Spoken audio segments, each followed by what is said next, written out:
Hey guys, welcome back to mister 3G vlogs. మరొక వీడియోలో మీ అందరికీ స్వాగతం సుస్వాగతం.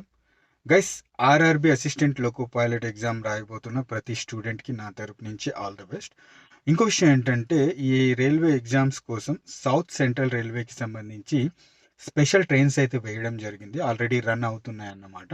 సో ఎవరైనా తెలియని స్టూడెంట్స్ ఉంటే కనుక తప్పకుండా వన్స్ మీ నియరెస్ట్ రైల్వే స్టేషన్కి వెళ్ళి ఈ స్పెషల్ ట్రైన్స్ గురించి కనుక్కోండి, ఓకేనా. ఇంకో విషయం ఏంటంటే, మేబీ ఆన్లైన్లో ఈ స్పెషల్ ట్రైన్స్కి సంబంధించి వివరాలు లేకపోవచ్చు. అందుకే నియరెస్ట్ రైల్వే స్టేషన్కి వెళ్ళి లేదా రైల్వే ఎంక్వైరీ నెంబర్స్ ఉంటాయి కదా, కాల్ చేసి తప్పకుండా కనుక్కోండి, ఓకేనా. సో ఈ స్పెషల్ ట్రైన్స్ ఎక్కడి నుంచి ఉన్నాయంటే, Guntur to Secunderabad, Karimnagar to Kacheguda city, Kacheguda city to Kurnool, Hubli to Kurnool city, Nanded to Tirupati, Kakinada town to Tirupati. ఈ స్టేషన్స్ మధ్య స్పెషల్ ట్రైన్స్ అయితే వేయడం జరిగిందన్నమాట. డేట్ వచ్చేసి నవంబర్ 23 నుంచి 29 మధ్యలో ఈ స్పెషల్ ట్రైన్స్ అయితే రన్ అవుతాయి. తప్పకుండా చెక్ చేయండి, ఓకేనా. అండ్ వన్స్ అగైన్ అందరికీ ఆల్ ది బెస్ట్. ఎవరైతే railway exam assistant loco pilot exam అనేది రాయబోతున్నారో వాళ్ళందరికీ ఆల్ ది బెస్ట్. బాయ్.